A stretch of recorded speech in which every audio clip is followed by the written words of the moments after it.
Hello, I am Dana Spinant from the European Commission, working in the Directorate General for Regional Affairs, and I would like to talk to you about the European Structural and Investment Funds.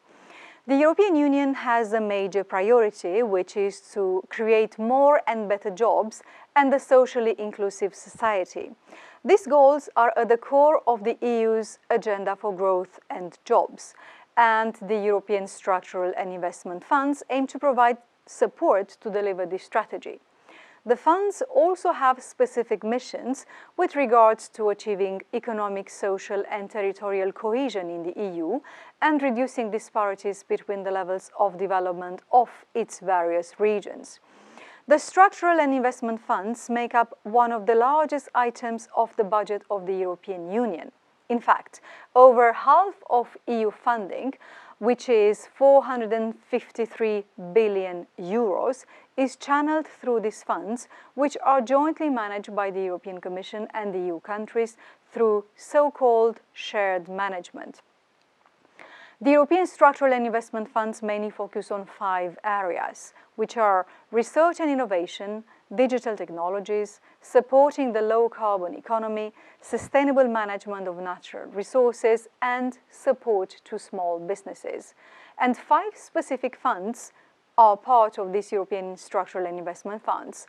These are the European Regional Development Fund, which aims to strengthen regional economic and social cohesion by investing in growth-enhancing sectors to improve competitiveness and create jobs. It also funds cross-border cooperation projects. The second one is the European Social Fund, which supports employment-related projects throughout Europe and invests in Europe's human capital, its workers, its young people, and all those seeking a job. Specific resources are invested in the Youth Employment Initiative, which was launched to provide support to young people who are not in education, employment, or training, living in regions where youth unemployment is higher than 25%. The third one is the Cohesion Fund, which finances transport and environment projects in countries where the gross national income per inhabitant is less than 90% of the EU average. These are Bulgaria, Croatia, Cyprus, the Czech Republic, Estonia, Greece, Hungary, Latvia, Lithuania, Malta, Poland, Portugal, Romania, Slovakia, and Slovenia. These 3 funds together constitute the cohesion policy funds. In addition, 2 other funds form part of the structural and investment funds.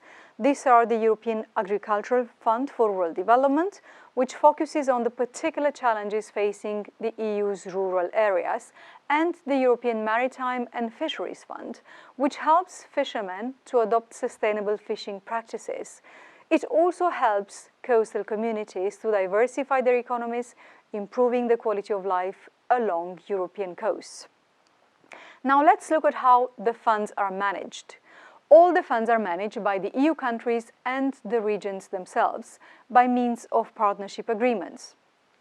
Each country prepares an agreement in cooperation with the European Commission, setting out how the funds will be used during the whole 7-year financing period from 2014 to 2020.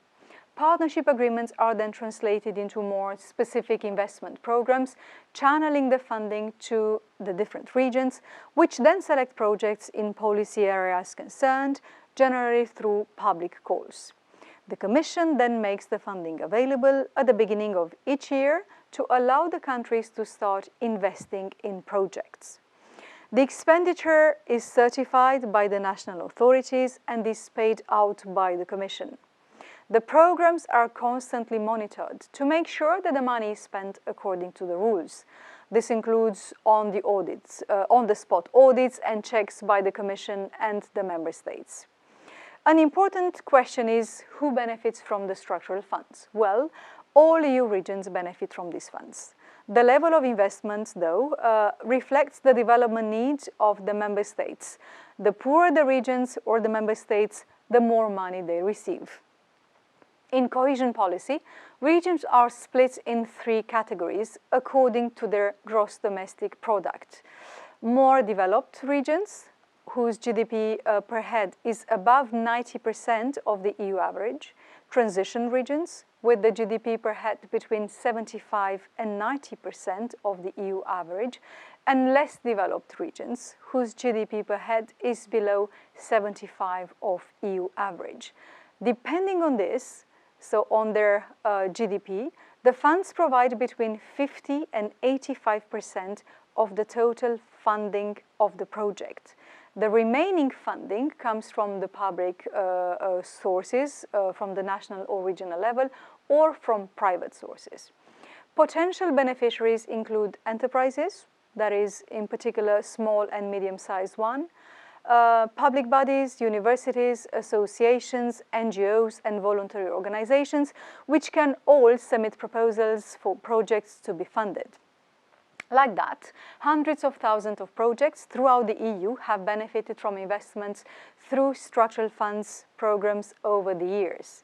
Some examples of the wide range of projects funded include infrastructure ones, for instance, road, railways, airports, ports, or metros, broadband and ICT development, hospital and health centers, support for small and medium-sized enterprises to increase their competitiveness or to help them innovate and launch new products, or training for job seekers, restoration of city centers and urban development, energy efficiency projects and wastewater plants, investments in clean urban transport, for instance, buses and trams, and many more.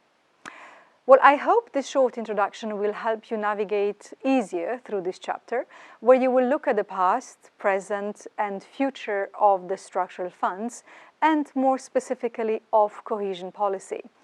You will start discovering the key achievements of the past programming periods in your country, moving then on to the implementation and results of the current 2014-2020 period, and then looking to the projects which are financed in your country and region.